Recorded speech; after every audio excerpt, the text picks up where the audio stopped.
হায় হায় রে, কী সব দোকান! বাইতুল মুকাররমে নিউ মার্কেটে যতগুলি সোনার দোকান আছে, সব সোনা এক জায়গায় করলেও ওর একটা দোকানের সোনার সমান হবে না। ইলেকট্রনিক্স গুডস, নানান ধরনের কাপড়, নানান ধরনের আপনার বিভিন্ন রকমের শৌখিন দ্রব্যাদি, অভাব নাই। চতুর্দিকে দোকান খোলা। আজান হয়ে গেল, সব দোকান বন্ধ হয়ে গেছে। মুহূর্তের ভিতরে আজান হয়ে গেল। আপনি যদি 5 লক্ষ রিয়ালের খরিদ্দার হন, আপনার কাছে বিক্রি করা হবে না। আজান হয়ে গেছে, দোকান বন্ধ। তাদের এই ঈমান আছে, এই 5 লক্ষ নিলাম না, আমি আল্লাহর নামাজের জন্য হারাম শরীফে যাচ্ছি, 10 লক্ষ রিয়ালের খরিদ্দার আল্লাহ নামাজের পরে আবার দিয়ে দেবে। আল্লাহ দেন। দোকানগুলো বন্ধ হয়ে গেল। তারপরে নামাজের পর সব দোকানে আসলো। তা আমি যেটা দেখলাম যে এখানে আল্লাহ তাআলার কি মেহেরবানি, মানুষে আল্লাহ পরীক্ষা ফেলাইছে। একদিকে কাবা শরীফ কালো কালো একটা ঘর, এই ঘরটার কোনো শৈল্পিক সৌন্দর্য নাই, কালো পাথর দিয়ে গড়া আর কালো গেলাপ দিয়ে ঢাকা। কিন্তু আমি জীবনে আল্লাহ আমাকে বহুবার নিয়েছেন, বহুবার নিয়েছেন।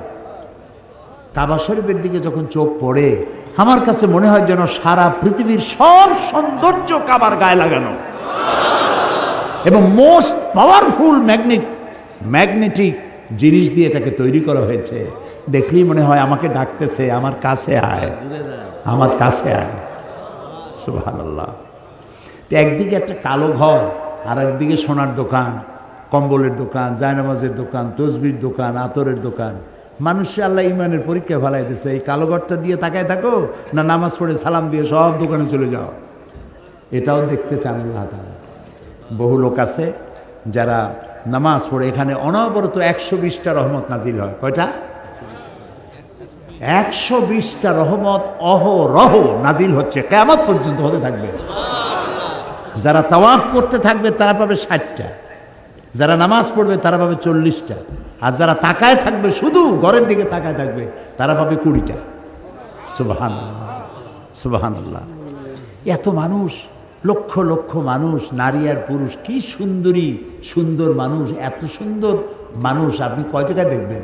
নানান রঙের মানুষ আসতেছে, পূর্ণিমার চাঁদকে হার মানায় দিতে পারে এইরকম সুন্দরী নারীরা আসতেছে। রাত 3টা, 3টার সময় সুন্দরী, পরমা সুন্দরী যুবতী নারী কোন পুরুষ সঙ্গী ছাড়া একাকিনী চলে গেল, কাবা শরীফ তাওয়াফ করলো, লাখো পুরুষের মধ্য দিয়ে নামাজ পড়লো, তেলাওয়াত করলো, মোনাজাত করে ফিরে গেল। কোনো পুরুষের বাবা আর হিম্মত নাই, একবার চেহারা দেখেছে, ভালো লেগেছে বলে দ্বিতীয়বার চেহারা উপভোগ করার জন্য নারীর দিকে আর তাকায় না। সুবহানাল্লাহ, সুবহানাল্লাহ। পৃথিবীর কত জায়গা ঘুরলাম, দেখা যায় বড় বড় অনুষ্ঠান থেকে নারীরা নির্যাতিতা হন, হারায় যান, সম্ভ্রম হারান। হাজার হাজার বছরের ইতিহাস। মক্কা শরীফ থেকে, মদিনা শরীফ থেকে, মুজদালিফা থেকে একটা নারী ঘটিত দুর্ঘটনা ঘটেছে বলে কোনো খবর কানে আসছে? আমাদের পিতা আবুল আম্বিয়া, সমস্ত নবীদের পিতা ইব্রাহিম আলাইহিস সালাম এই ঘর বানিয়ে বলেছিলেন, রব্বি জাল হাজাল বালাদা আমিনান। আল্লাহ তাআলা, আয় আমার রব, তুমি এই ঘরটাকে, এই শহরটাকে নিরাপত্তার শহর বানিয়ে দাও, নিরাপত্তার শহর বানাও। দোয়া কি কবুল হয়েছিল? হ্যাঁ, কবুল হয়ে সাথে সাথে আল্লাহ তাআলা বলেছেন, ওমান দাখালাহু কানা আমিনান, যেই ঢুকবে তারই নিরাপত্তা দেব। এই নিরাপত্তার শহর পৃথিবীতে আর কোথাও নেই। জাতিসংঘের 50 বছর পূর্তি উপলক্ষে ইয়াসির আরাফাত গিয়েছিল জাতিসংঘে, কমনওয়েলথ। তখন আমার মাহফিল ছিল নিউ ইয়র্কে, ম্যানহাটনে। ইয়াসির আরাফাতের নিরাপত্তা দেওয়ার জন্য ওদের হাতে যত যা ছিল সব ব্যবস্থা করেছে। তারপরেও এই নিউ ইয়র্ক শহরে মানুষের নিরাপত্তা নাই, চুরি ডাকাতি খুন অহরহ হচ্ছেই।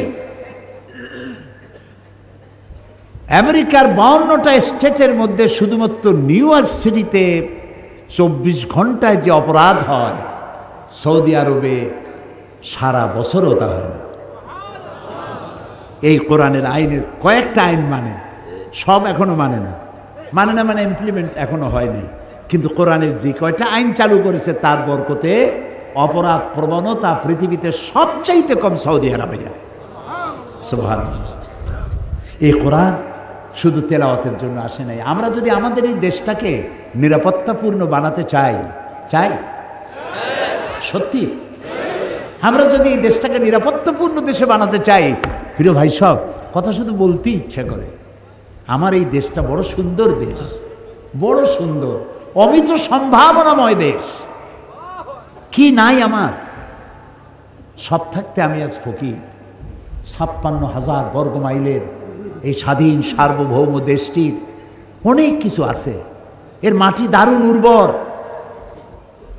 বৃক্ষ সম্পদ দিয়ে ভরা, এর নদী নালা হাওড় বাওড় বিল খাল মাছ দিয়ে ভরা।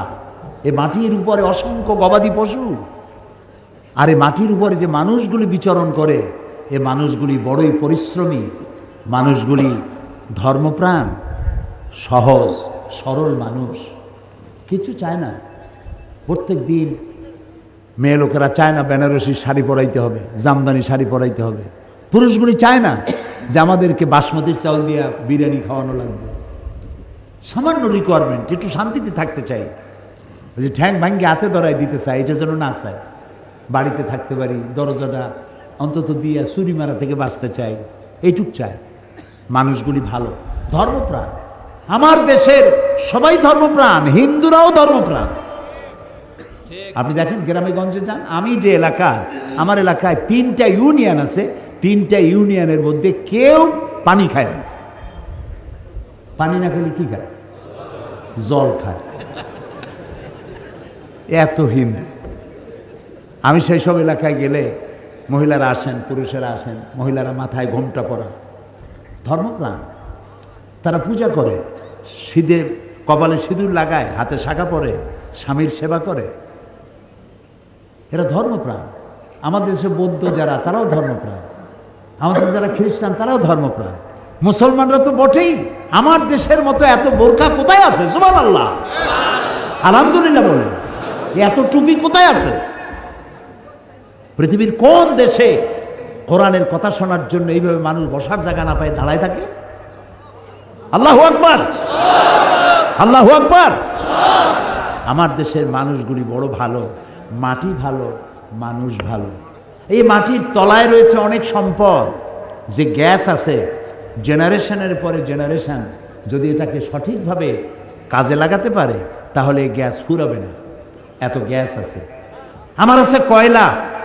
দিনাজপুরে বড় পুকুরিয়ায় যে কয়লা খনি আছে, এশিয়া মহাদেশের সব থেকে শ্রেষ্ঠ কয়লার খনি দিনাজপুরে বড় পুকুরিয়া।